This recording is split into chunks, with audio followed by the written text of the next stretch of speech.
Certaines personnes portent leur armure à l'extérieur. William Lancaster, lui, portait la sienne dans le silence, froide, maîtrisée, intouchable. Depuis l'accident qu'il avait cloué dans un fauteuil roulant, aucune assistante n'avait tenu plus d'une semaine face à sa précision glaciale. Jusqu'au jour où une barista maladroite, aux mains tachées de café et au sourire indélébile, entra dans son empire d'acier et de verre. Elle ne connaissait pas les règles. Elle se moquait de ses murs. Et d'une certaine manière, cela changea tout. Si cette histoire vous a touché en plein cœur, abonnez-vous à la chaîne, laissez un j'aime et devenez membre pour accéder en avant-première aux prochaines histoires. Et si vous estimez que cela valait vraiment la peine d'être écouté, cliquez aussi sur le bouton au Super Thanks. Votre geste fait toute la différence et nous aide à continuer de vous apporter des histoires qui vous émeuvent. Il existe des hommes qui commandent une pièce entière sans prononcer un mot. William Lancaster était de ceux-là, mais pas de la manière dont les gens l'imaginaient. Le 42e étage de la tour Lancaster était une cathédrale d'acier et de verre, où le silence régnait telle une loi non écrite. Les murs étaient blancs, le mobilier anguleux et froid, l'air lui-même semblait retenir son souffle. Chaque surface brillait d'une perfection qui exigeait l'obéissance. C'était un royaume bâti sur la précision, où même la lumière filtrant à travers les baies vitrées semblait calculée, mesurée, contrôlée. Et au centre de tout cela se tenait William Lancaster. Il n'avait pas besoin d'élever la voix. Il n'avait pas besoin de se lever. Sa simple présence suffisait à faire bafouiller des hommes faits, à faire reconsidérer chaque email à ses assistants avant de cliquer sur envoyer. Il avait 34 ans, était le fondateur et PDG de Lancaster Tech, l'une des entreprises les plus influentes des États-Unis. Son génie était indéniable. Il avait bâti un empire à partir d'une simple idée, transformant la façon dont le monde se connectait, communiquait et évoluait. Mais le génie, s'avère-t-il, ne protège personne de l'acier et de l'asphalte. 2 ans plus tôt, la vie de William avait basculé en l'espace de 3 secondes, une nuit pluvieuse, un conducteur ivre, le crissement des pneus, l'impact. Lorsqu'il s'était réveillé à l'hôpital, ses jambes ne lui répondaient plus. Les médecins avaient dit qu'il avait de la chance d'être en vie. William ne se sentait pas chanceux. Il se sentait comme un roi dépouillé de sa couronne, forcé de régner depuis un trône qu'il n'avait jamais voulu. Désormais, il traversait le monde dans un fauteuil roulant, fait sur mesure, noir, élégant comme une arme. Son corps l'avait trahi, mais son esprit et lui restaient vifs, implacables, impitoyables. Si quelque chose avait changé, c'était ceci, il était devenu encore plus exigeant, encore plus froid. Encore plus impossible à satisfaire. Le bureau sentait toujours la même chose. Le cuir neuf, le café trop fort, et la légère odeur métallique de la climatisation tournant sans arrêt. Il n'y avait ni fleurs, ni photographie, ni trace d'humanité. Juste de l'efficacité, juste du contrôle. Dans les couloirs de Lancaster Tech, les employés l'appelaient le PDG de glace, non par méchanceté, mais par peur. Personne ne restait à ses côtés. Les assistantes allaient et venaient comme les saisons, rapides, fugaces, oubliées. La plus récente avait démissionné jeudi, après seulement 4 jours. Celle d'avant, 6. Celle d'avant elle, 3. Aucune ne pouvait le supporter. Pas la charge de travail, cela aurait été gérable, mais le silence, ce regard pénétrant qui semblait transpercer l'âme. La façon dont il corrigeait les erreurs avant même qu'elles ne soient commises. La façon dont ses attentes étaient toujours inatteignables, comme s'il testait non pas leurs compétences, mais leur endurance. Comme s'il attendait qu'elles abandonnent. Et elle abandonnait toujours. William le savait. Et au fond, il préférait qu'il en soit ainsi. Les gens étaient des complications. Les émotions étaient des distractions. Il l'avait appris à la dure. Avant l'accident, il avait été différent, plus léger, plus ouvert, plus humain. Il y avait eu une fiancée, Camilla.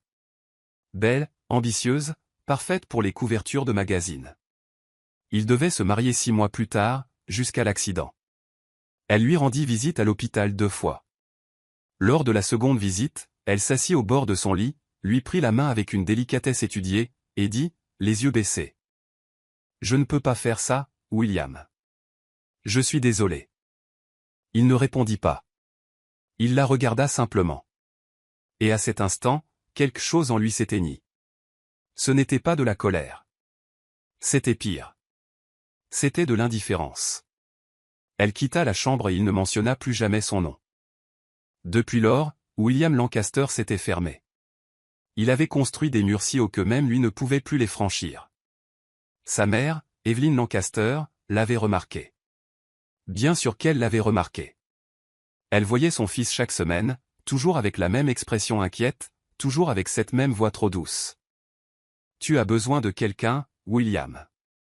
Quelqu'un qui reste. » Il détournait le regard. « J'ai suffisamment d'employés, mère. » « Je ne parle pas d'employés.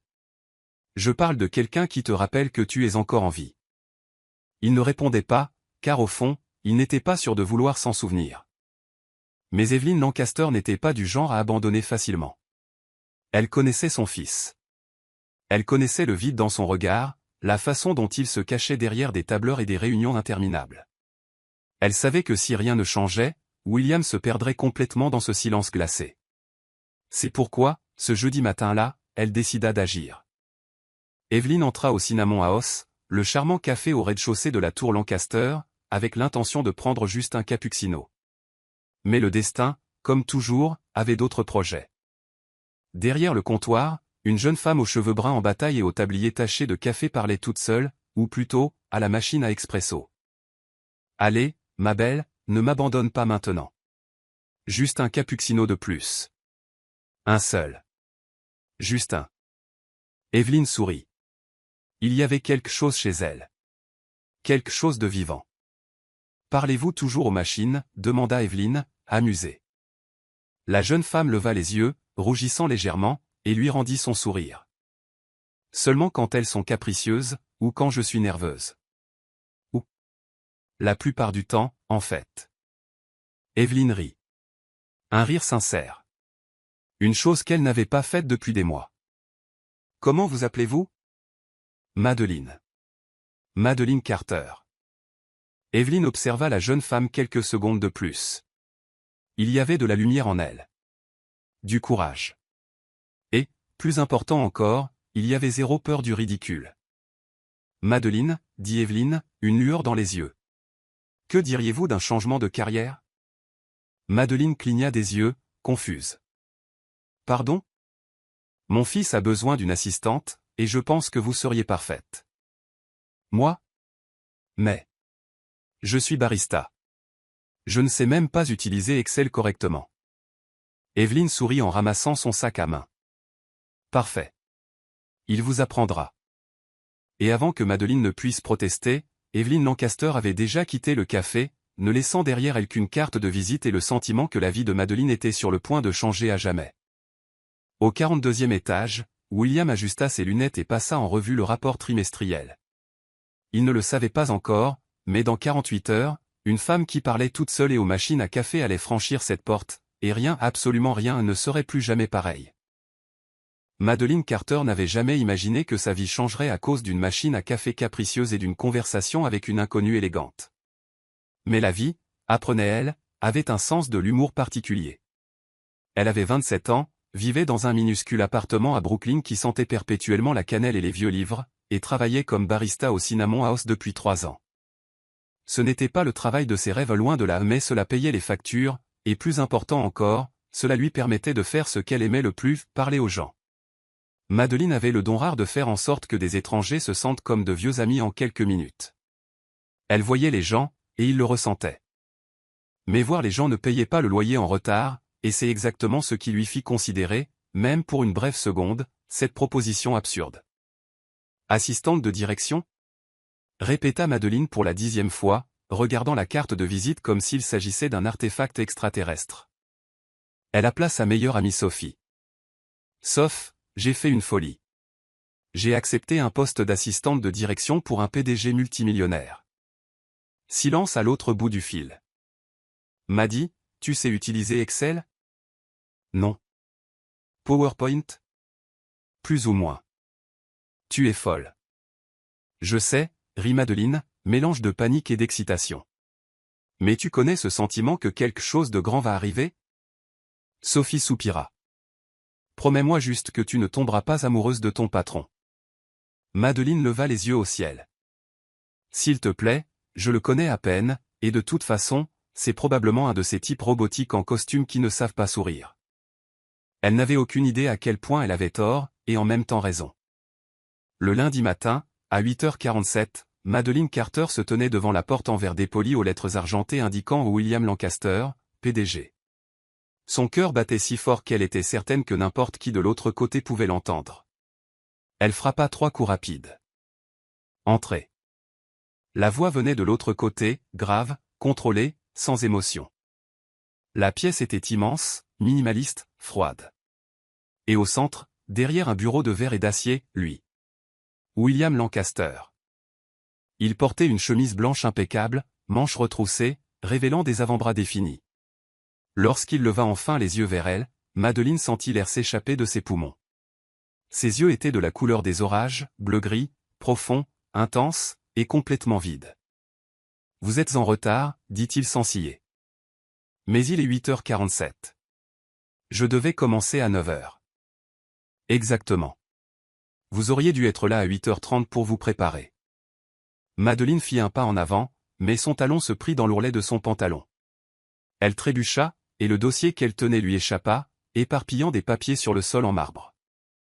Désolé, Les talons. Je n'ai pas l'habitude. Elle s'attendait à une explosion.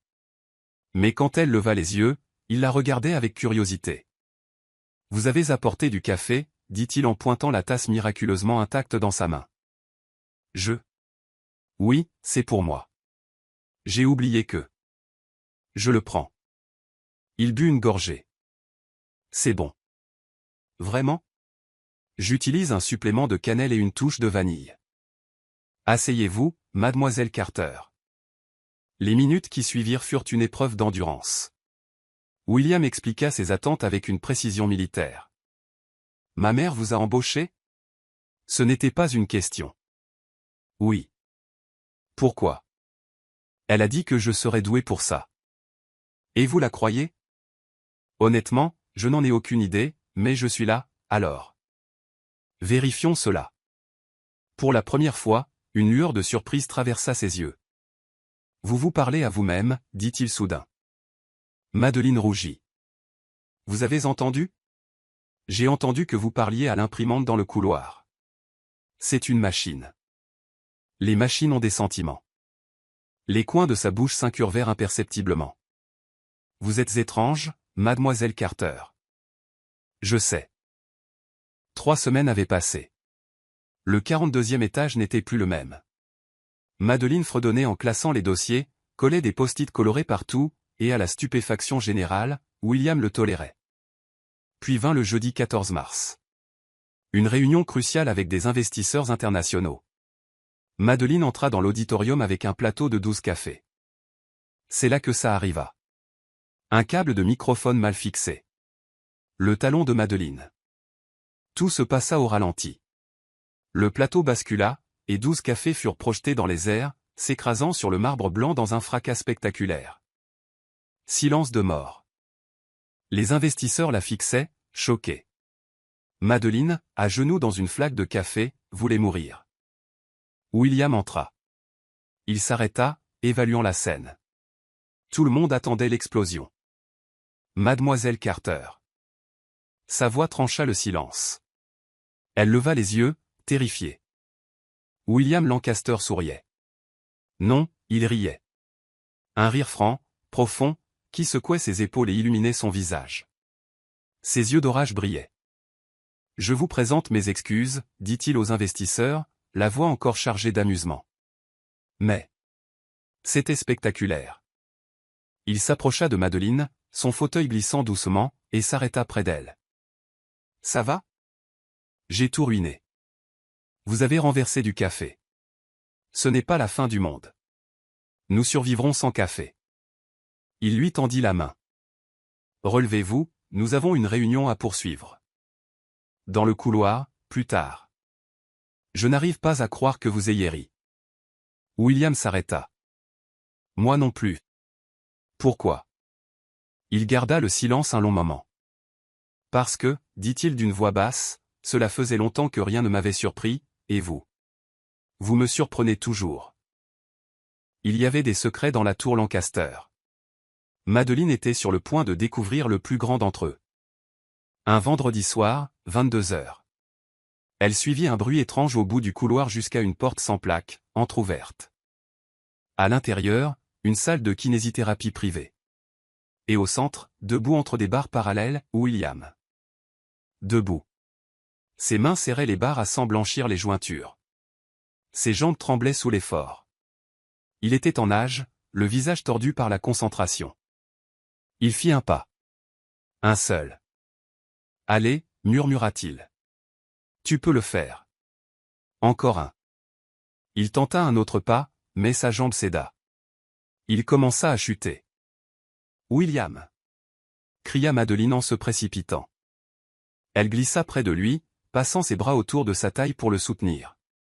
Elle pouvait sentir la chaleur de son corps, son cœur battant à tout rompre. Sortez, dit-il d'une voix glaciale.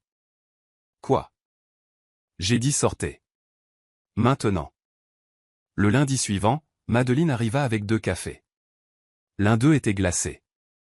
Mademoiselle Carter, café glacé. J'ai entendu dire que c'était meilleur après des entraînements intenses, pour la récupération musculaire. Il se figea. Je vous avais demandé d'oublier ce que vous aviez vu. Et j'ai oublié. Je suis juste venu apporter du café à mon patron, qui s'avère faire un travail incroyable dans tout ce qu'il fait. Pourquoi n'avez-vous rien dit à personne? Parce que ce n'était pas mon histoire à raconter.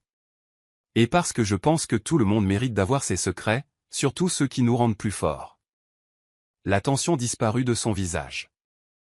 Merci. Ce soir-là, à 22 heures, elle reçut un message, si vous êtes encore dans le bâtiment. Salle au bout du couloir. Apportez du café. W. Ainsi débuta leur routine.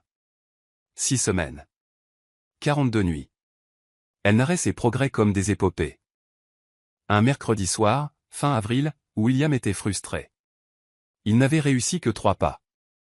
3 pas, c'est incroyable, dit Madeleine doucement. Je devrais pouvoir en faire 5. Pourquoi? Parce que si je ne peux pas contrôler mon propre corps, que me reste-t-il?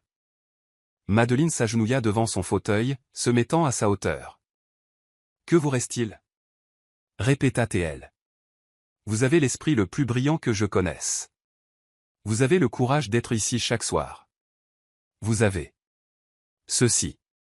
Vous avez le fait d'être humain. Elle tendit la main et effleura sa mâchoire. William resta immobile. Puis, il leva la main et replaça une mèche de cheveux derrière l'oreille de Madeleine. Ses doigts s'attardèrent sur son cou. Vous parlez-vous toujours à vous-même comme ça? Chuchota-t-il, leur visage si proche. Seulement quand je suis nerveuse. Et là tout de suite. Êtes-vous nerveuse? Elle soutint son regard. William se pencha. Le baiser commença doucement, hésitant, mais bientôt quelque chose se brisa. C'était de la faim, du désespoir, de la connexion. Madeleine. Non, interrompit-elle. Ne réfléchis pas. Pas maintenant. Reste, chuchota-t-il. Je ne vais nulle part. Il l'attira sur ses genoux. Ce qui suivit fut lent, intense, profondément émotionnel. Ce n'était pas juste du désir. C'étaient 2 cœurs brisés qui se réparaient l'un l'autre. Quand ils finirent, enlacés sur le canapé en cuir, le rythme cardiaque de William était enfin calme. Ça va? Demanda-t-elle, vulnérable. Il ferma les yeux. Pour la première fois depuis longtemps, chuchota-t-il en embrassant le sommet de son crâne, ça va. Madeleine leva le visage vers le sien. Qu'est-ce qu'on fait maintenant? Il prit son visage entre ses mains, son regard intense. Je ne sais pas, mais je sais que je ne veux pas que cela s'arrête. Elle sourit, les yeux brillants.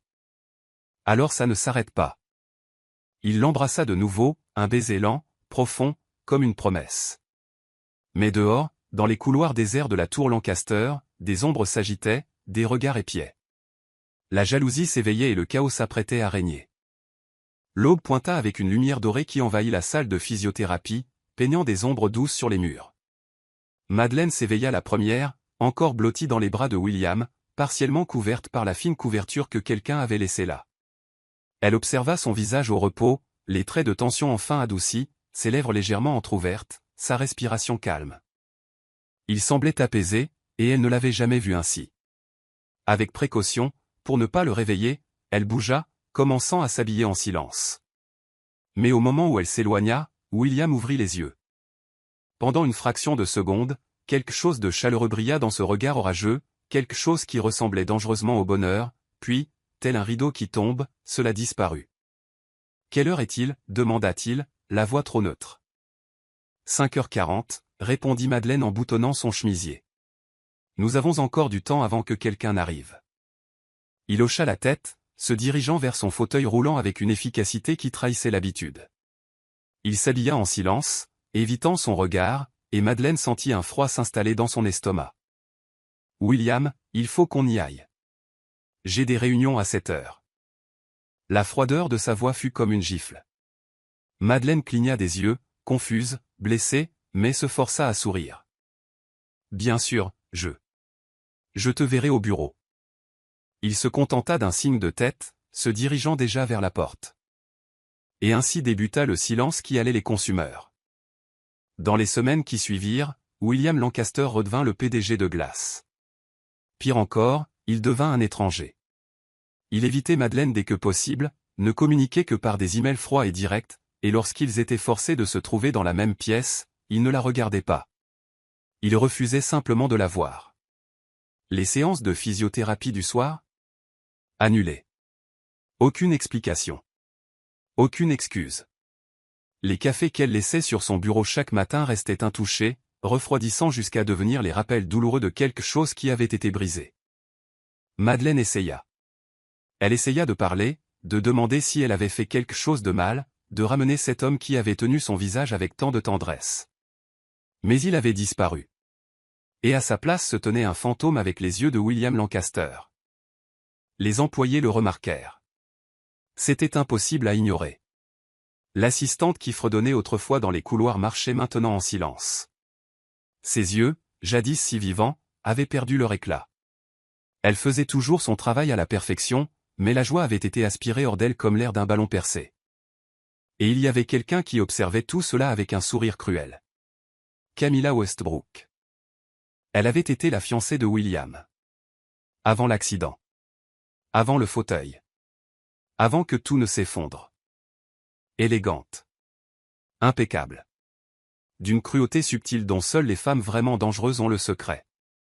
Brushing blond parfait, ongles soignés, vêtements de créateur coûtant plus cher que le loyer annuel de Madeleine. Camilla travaillait au 28e étage au département des relations publiques. Elle était restée dans l'entreprise même après la rupture, car Camilla Westbrook n'était pas du genre à disparaître discrètement. Elle restait. Elle observait. Elle attendait. Et maintenant, voyant William distant avec Madeleine, voyant la fissure s'élargir entre eux, Camilla vit une opportunité. Cela commença subtilement. Une salutation désinvolte dans l'ascenseur. Un café renversé accidentellement sur les documents de Madeleine. Des commentaires chuchotés dans les couloirs, toujours assez forts pour être entendus. La pauvre petite. Elle pensait vraiment qu'il tenait à elle. Il s'ennuyait, c'est tout. Ça arrive avec les hommes de pouvoir. Elle aurait dû continuer à servir du café. Au moins, elle était douée pour ça. Madeleine entendait tout. Et chaque mot était comme une lame. Mais elle ne réagissait pas. Elle contenait la douleur, la repoussant au fond de sa poitrine où elle croissait comme une tumeur silencieuse. William savait ce qu'il faisait. Il savait qu'il blessait Madeleine. Il le voyait dans ses yeux chaque fois qu'elle essayait d'approcher et qu'il reculait. Il le voyait dans la façon dont elle baissait la tête quand il passait sans un mot. Et il se haïssait pour cela. Mais la peur était plus forte. Il s'était livré. Il avait ouvert cette part de lui-même qu'il avait juré de ne plus jamais exposer. Et dans la lumière froide du matin suivant, la panique l'avait consumé. La panique de trop ressentir. La panique d'avoir besoin de quelqu'un. La panique que si elle s'approchait trop, elle verrait à quel point il était brisé et finirait par partir. Comme Camilla l'avait fait.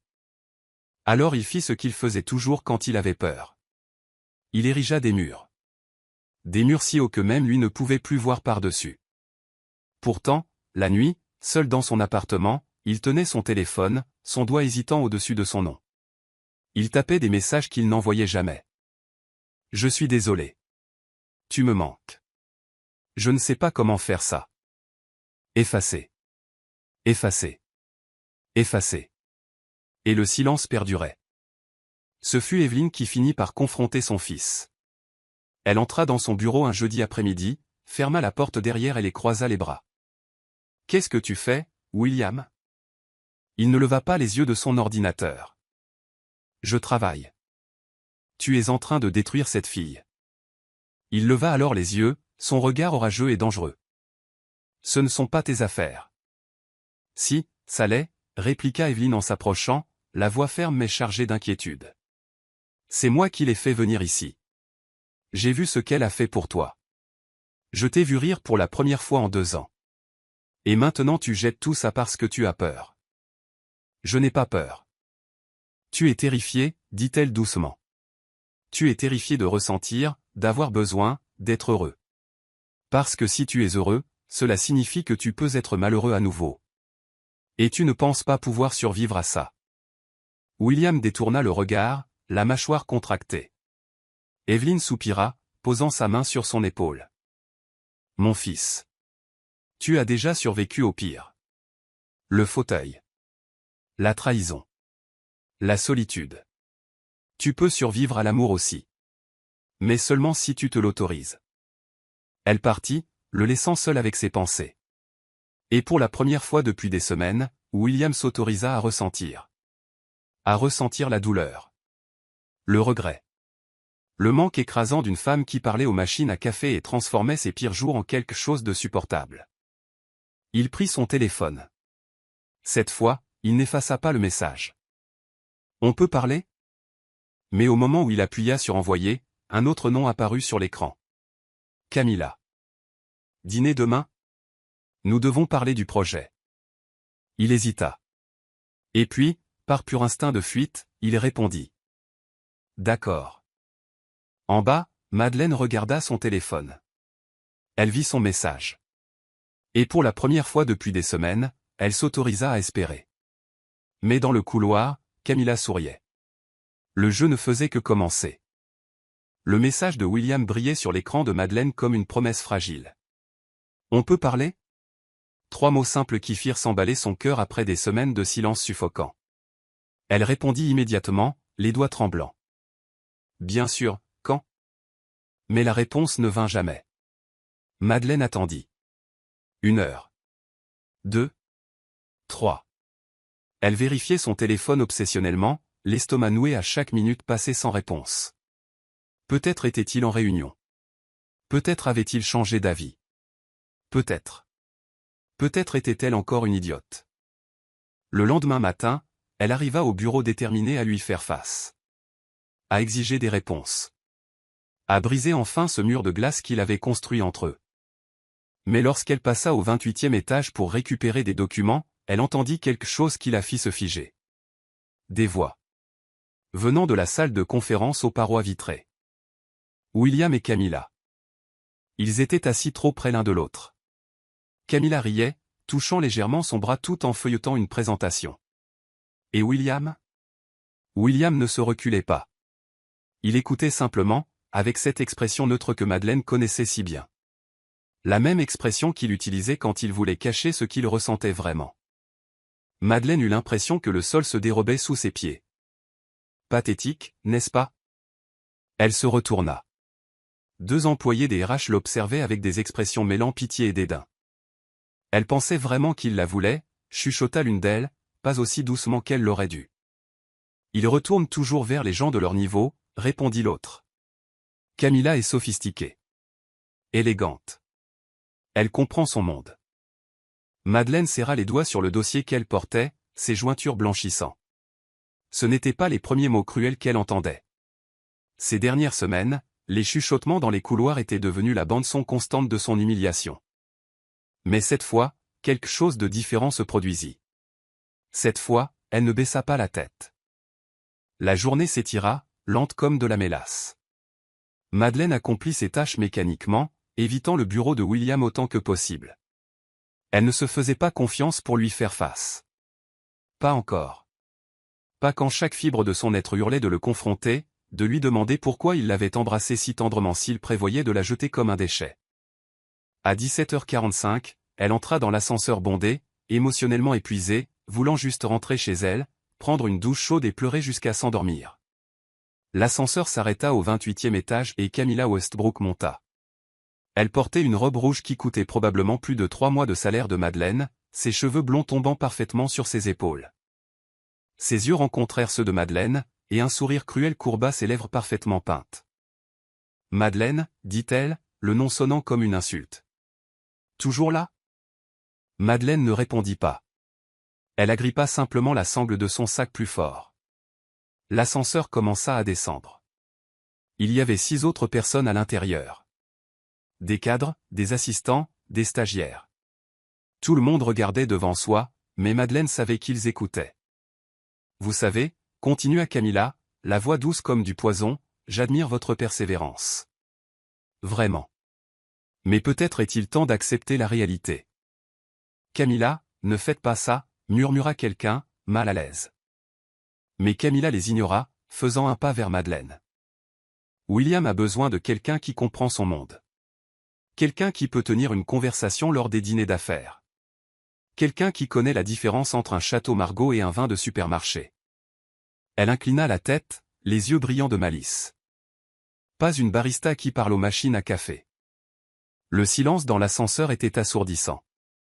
Madeleine sentait tous les regards sur elle, la prenant en pitié, attendant qu'elle rétrécisse, qu'elle baisse la tête, qu'elle accepte sa place. Et quelque chose en elle se brisa. Pas de tristesse. De colère. Madeleine se tourna, faisant face directement à Camilla, ses yeux sombres brûlant d'une intensité qui fit reculer la blonde d'un pas. « Vous avez raison, » dit Madeleine, la voix basse mais chargée de force. « J'étais barista. Je ne connais rien aux vins hors de prix ou aux dîners élégants. Je trébuche, je renverse du café, je parle toute seule. » Elle fit un pas en avant et Camilla recula instinctivement. « Mais vous savez ce que je fais d'autre ? Je suis là. Chaque soir pendant 6 semaines, j'ai été là. J'ai tenu sa main quand il tombait. Je l'ai fait rire quand il avait oublié comment faire. Je l'ai vu comme un homme, pas comme une carte de crédit ou un statut social. » Les mots sortaient maintenant comme un torrent, des années d'insécurité se transformant en fureur justifiée. « Et vous ? Vous l'avez abandonné quand il avait le plus besoin de vous. Vous l'avez vu dans ce fauteuil roulant et vous avez fui parce qu'il n'était plus assez bien pour vos photos de magazine. Alors ne me parlez pas de dignité, Camilla, parce que vous ne connaissez pas le sens de ce mot. » L'ascenseur s'arrêta au rez-de-chaussée. Les portes s'ouvrirent. Personne ne bougea. Madeleine regarda autour d'elle, tous ceux qui avaient chuchoté, jugé, fait d'elle une blague. « Et quant à vous tous, » continua-elle, la voix tremblante mais ferme, « je sais ce que vous dites dans les couloirs. Je sais pour les rires, les regards. Et vous savez ce que j'ai appris ? Que les gens qui ont besoin de rabaisser les autres pour se sentir grands sont les plus petits de tous. » Elle sortit de l'ascenseur, la tête haute, le cœur battant si fort qu'elle crut qu'il allait exploser. Derrière elle, Camilla restait immobile, le visage pâle de choc et de colère. Et au 22e étage, sur un écran de sécurité que William avait insisté pour vérifier en apprenant que Madeleine était partie tôt, il avait tout regardé. Chaque mot. Chaque seconde. Chaque instant de courage brutal. Il vit la femme qu'il aimait. Et oui, c'était de l'amour, admit-il enfin, se défendant comme une guerrière. Il vit la force qu'il avait passé des semaines à essayer de tuer par son silence. Et il ressentit quelque chose qu'il n'avait pas ressenti depuis longtemps. La honte, profonde et écrasante. Madeleine rentra chez elle, verrouilla la porte, glissa jusqu'au sol et laissa enfin les larmes couler. Pas de tristesse, mais de soulagement, d'épuisement, d'avoir enfin dit ce qui devait être dit. Son téléphone vibra. Un message. William Lancaster. Elle hésita, le cœur dans la gorge. Puis l'ouvrit. « Où es-tu ? » Elle fixa l'écran, confuse. Un autre message apparut. « J'ai besoin de te voir. Maintenant, s'il te plaît. » Madeleine ferma les yeux. Une partie d'elle voulait l'ignorer. Voulait lui faire ressentir une fraction de la douleur qu'elle avait ressentie. Mais l'autre partie, la partie stupide, pleine d'espoir et amoureuse, attrapait déjà ses clés. 30 minutes plus tard, elle se tenait devant le bâtiment de Lancaster Tech. Le hall était vide, les lumières tamisées. Et là, près de l'entrée, William attendait. Quand il la vit, quelque chose dans son visage s'effondra. Soulagement. Regret. Peur. Il s'approcha, le fauteuil glissant doucement sur le marbre. « J'ai vu, dit-il, la voix rauque. J'ai vu ce que tu as fait dans l'ascenseur. » Madeleine croisa les bras, essayant de paraître plus forte qu'elle ne se sentait. « Et alors ? » « Et tu avais raison. Surtout. » Il s'arrêta devant elle, levant les yeux. « J'ai été un lâche. Je t'ai blessé, parce que j'étais terrifié de ressentir. Parce que chaque fois que je te regarde, je me sens entier. Et ça me terrifie, Madeleine. Parce que si je te laisse entrer complètement et que tu me quittes. » Sa voix se brisa. « Je ne sais pas si je survivrai. » Madeleine sentit les larmes brûler, mais ne les laissa pas tomber. « Alors donne-moi une raison de rester, une vraie raison. » William tendit la main, tremblant légèrement. « Parce que j'ai besoin de toi. Pas comme assistante, pas comme compagnie, mais comme la femme qui m'a fait me souvenir de ce que c'est que d'être vivant. Comme la seule personne qui me voit, tout brisé et imparfait, et qui reste quand même. » Madeleine regarda la main tendue. Les yeux orageux pleins d'une vulnérabilité brute. Et fit un pas en avant. Elle prit sa main et il l'attira plus près, enfouissant son visage dans son ventre, ses bras autour de sa taille. Elle sentit ses épaules trembler, et réalisa avec choc qu'il pleurait. William Lancaster, le PDG de Glace, pleurait. « Je suis désolé, murmura-t-il. Je suis désolé, je suis désolé. » Madeleine plongea ses doigts dans ses cheveux, le serrant fort. « Tu m'as fait mal. Je sais. Tu m'as fait me sentir petite. Je sais. Si tu recommences, je pars. Et je ne reviendrai pas. » Il leva son visage, les yeux rouges. « Je ne le ferai pas. Je le promets. » Et dans cette étreinte, longue, intense, désespérée, deux cœurs brisés commencèrent à guérir. Mais depuis le 28e étage, à travers une fenêtre sombre, Camilla observait. Et planifiait. La conférence annuelle de Lancaster Tech était l'événement le plus important de l'année. Investisseurs de 30 pays, PDG d'entreprises partenaires, journalistes des grandes publications technologiques, tous réunis dans la grande salle de bal du Waldorf Astoria. 1200 personnes attendant d'entendre la vision de William Lancaster pour l'avenir de l'industrie. C'était aussi la première fois que William parlerait publiquement depuis l'accident. En coulisses, Madeleine ajusta sa cravate pour la 3e fois, ses doigts tremblant légèrement.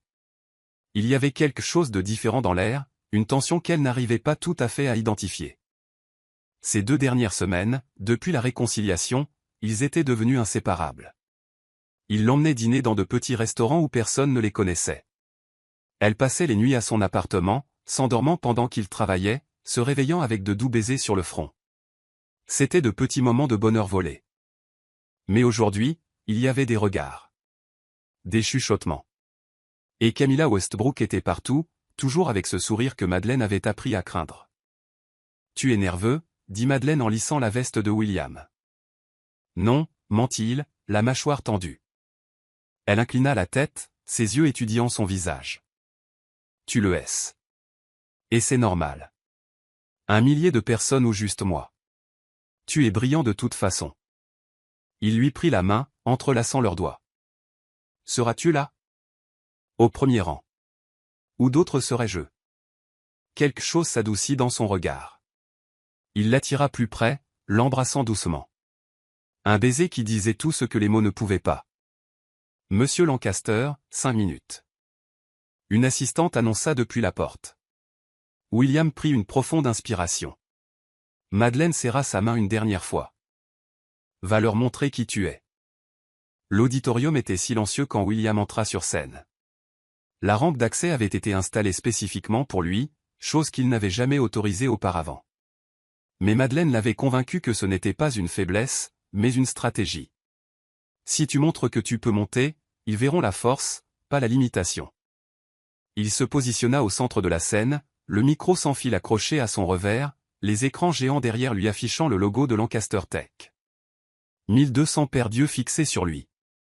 Il ouvrit la bouche pour parler, mais rien ne sortit. Le micro était mort. William fronça les sourcils, touchant l'équipement. Rien. Il regarda la cabine technique, faisant des signes. Les techniciens couraient dans tous les sens, clairement paniqués. Dans le public, les murmures commencèrent. Quelques rires nerveux, un embarras croissant. Madeleine sentit son estomac se retourner. Quelque chose n'allait pas, vraiment pas. Et puis elle le vit. De l'autre côté de l'auditorium, cachée dans l'ombre près de la sortie latérale, Camilla observait avec un sourire satisfait. Sabotage. La rage explosa en Madeleine comme un feu. Mais avant qu'elle ne puisse faire quoi que ce soit, William fit quelque chose qu'elle n'attendait pas. Il leva la main, demandant le silence, puis la regarda directement. Ses yeux disaient tout. « Aide-moi. » Madeleine ne réfléchit pas. Elle bougea simplement. Elle se leva du premier rang, monta les marches latérales et marcha sur la scène. 1200 personnes la regardaient maintenant, confuses, curieuses. Qui était cette femme? Madeleine s'arrêta à côté de William, le cœur battant, les mains moites. Il lui tendit la main, et elle la saisit, se tournant vers le public. « Bonsoir à tous. » Sa voix résonna dans l'auditorium, claire et ferme. « Il semble que nous ayons un petit problème technique. Mais vous n'avez pas voyagé du monde entier pour regarder un équipement fonctionner. Vous êtes venu entendre une vision, et je vais m'assurer que vous l'entendiez. » Elle regarda William, ses yeux disant, « Parle. Je suis ta voix. » Et il commença. D'une voix basse, juste pour qu'elle l'entende, William parlait, et Madeleine traduisait pour le monde. « Il y a 2 ans, commença-t-elle, la voix chargée d'émotions qu'elle n'essayait même pas de cacher, j'ai perdu le contrôle de mon corps. Un accident m'a ôté la capacité de marcher, et pendant longtemps, j'ai cru avoir perdu tout ce qui me définissait. Le public était complètement silencieux maintenant, pas même un chuchotement. Mais j'ai appris quelque chose durant ces 2 années. J'ai appris que notre plus grande force ne vient pas de ce que nous pouvons faire seuls, mais de qui nous autorisons à se tenir à nos côtés. J'ai appris le courage.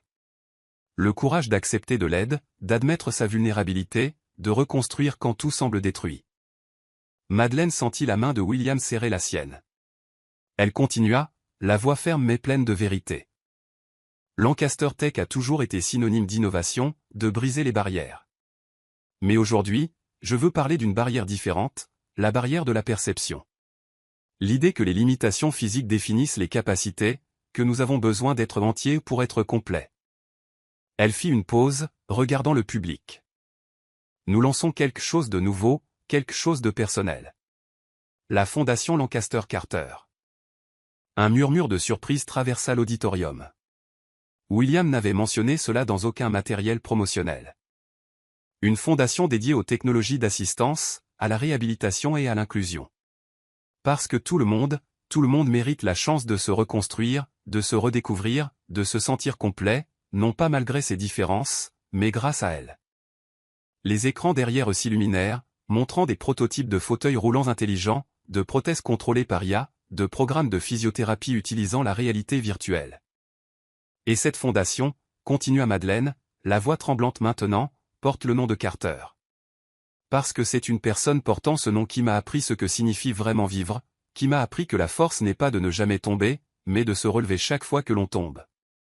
Elle se tourna vers William, les yeux brillants. Et maintenant, chuchota-t-elle, juste pour qu'il l'entende, la partie dont tu ne m'as pas parlé. William sourit, ce sourire dont elle était tombée amoureuse, plein de nervosité et d'espoir. Il lâcha sa main, chercha dans la poche intérieure de sa veste et en sortit une petite boîte en velours bleu. L'auditorium explosa en murmures. Madeleine retint son souffle, ses mains volant à sa bouche. « Madeleine Carter, » dit William. Et cette fois sa voix résonna, car quelqu'un en coulisses avait enfin réparé le micro. « Tu es entré dans ma vie en trébuchant et en renversant du café. Et depuis, tu as transformé chaque jour gris en quelque chose de coloré. Tu m'as fait rire quand j'avais oublié comment faire. Tu m'as fait ressentir quand j'étais certain d'être mort à l'intérieur. » Il ouvrit la boîte, révélant une bague simple mais éblouissante, une émeraude entourée de petits diamants. « Épouse-moi. Sois mon chaos éternel. Sois ma paix. Sois ma partenaire en tout, en affaires, dans la vie, en amour. » Les larmes coulaient librement sur le visage de Madeleine maintenant. Elle regarda la bague, William, les 1200 personnes attendant sa réponse. Et puis elle s'agenouilla, se mettant à sa hauteur, ses mains tenant son visage. Oui, chuchota-t-elle. 1000 fois oui.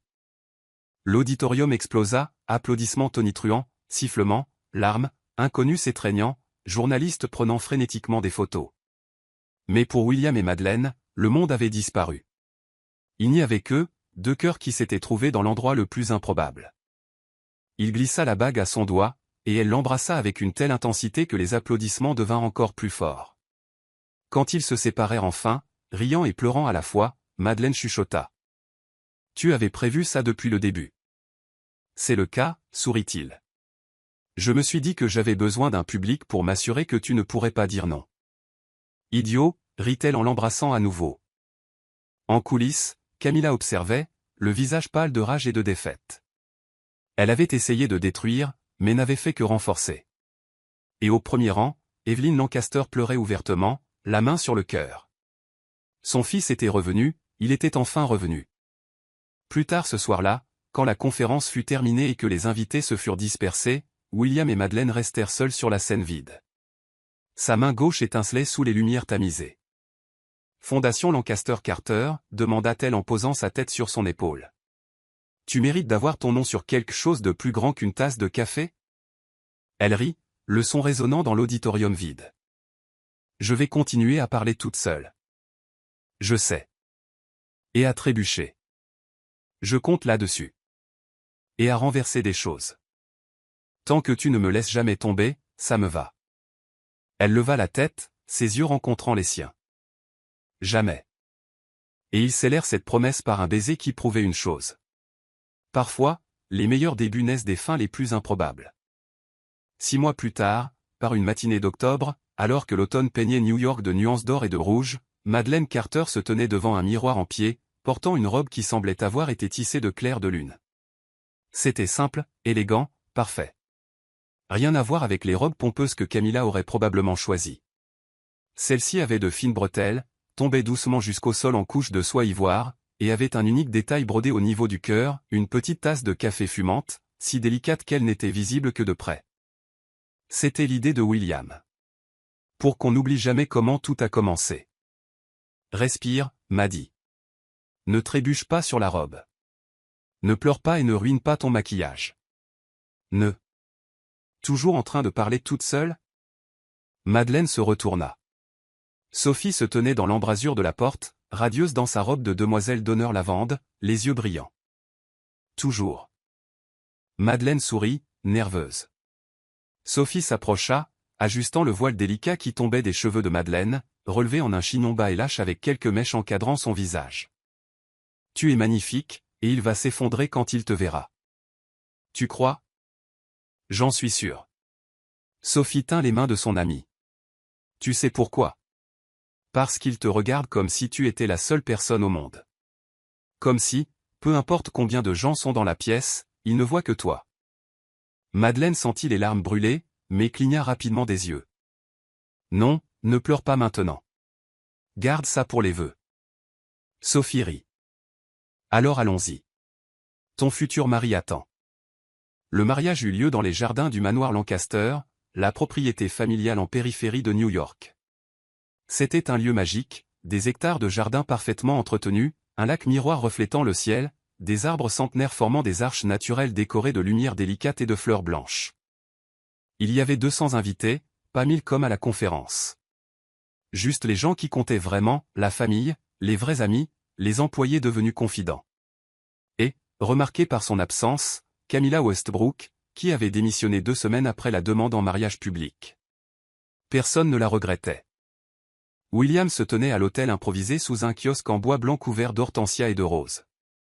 Il portait un costume bleu marine qui faisait ressortir ses yeux orageux, brillant maintenant d'une lumière qui n'existait pas 2 ans auparavant. À côté de lui, son meilleur ami depuis l'université servait de témoin. La musique commença, une version douce de Make You Feel My Love, jouée par un quatuor à cordes, et puis Madeleine apparut. Elle marcha lentement dans l'allée de pétales de roses blanches, son bras entrelacé avec celui d'Evelyn, car c'était elle qui l'avait amenée dans cette vie, et il était juste qu'elle la donne officiellement. Mais les yeux de Madeleine n'étaient fixés que sur une seule personne, William. Et quand leurs regards se croisèrent, elle vit qu'il pleurait. Des larmes silencieuses coulaient sur son visage, sans honte, sans se cacher. Il la regardait comme s'il voyait un miracle, comme s'il ne pouvait pas croire que cette femme, cette lumière incandescente, l'avait choisi. Madeleine sentit ses propres larmes commencer à tomber et tant pis pour les garder pour les vœux. Quand elle atteignit l'autel, Evelyne embrassa son front, chuchotant « Merci de nous l'avoir ramené ». Madeleine sourit à travers ses larmes, puis se tourna vers William. Il tendit la main. Elle la prit, et le monde disparut. L'officiant, un vieil ami de la famille Lancaster, commença avec les mots traditionnels, mais personne n'écoutait vraiment. Tous les yeux étaient fixés sur le couple, sur la façon dont ils ne pouvaient s'arrêter de sourire, de pleurer, d'exister simplement dans l'espace de l'autre. Et maintenant, dit l'officiant avec un sourire chaleureux, les mariés ont préparé leurs propres vœux. William commença. Il prit une profonde inspiration, la main de Madeleine serrée dans la sienne. Madeleine. Commença-t-il, la voix tremblante mais ferme. J'ai passé 2 ans de ma vie à croire que j'étais trop brisé pour être aimé, que mon corps m'avait trahi, et que quiconque restait à mes côtés ne le ferait que par pitié. Il fit une pause, les yeux rouges mais déterminés. Et puis tu es entré dans mon bureau, trébuchant, renversant des papiers, parlant aux machines comme si elles étaient tes meilleures amies. Et pour la première fois depuis longtemps, j'ai ressenti autre chose que le vide. Des rires bas et affectueux résonnèrent parmi les invités. Tu ne m'as pas plaint. Tu m'as défié. Tu m'as fait rire. Tu m'as donné envie d'être meilleur, non pas parce que j'étais brisé, mais parce que tu me faisais me sentir entier. Tu m'as vu, tout imparfait et compliqué, et tu es resté quand même. Sa voix se brisa. J'ai promis d'être ton partenaire en tout. J'ai promis de te rattraper quand tu tomberas, parce que Dieu sait que tu vas trébucher. Plus de rire. J'ai promis de ne plus jamais me cacher de toi, et je promets que peu importe combien de café tu renverses, je serai là pour t'aider à nettoyer. Madeleine pleurait ouvertement maintenant, ne se souciant plus de son maquillage. Ton chaos, conclut William, la voix basse mais chargée d'amour, est ma paix. Madeleine prit une profonde inspiration, essayant de se composer, mais quand elle commença à parler, les mots sortirent imprégnés d'une émotion brute. William Lancaster, dit-elle, la voix tremblante. Je ne sais pas ce que je faisais ce jour-là quand ta mère m'a offert ce travail, mais je crois que l'univers a un étrange sens de l'humour.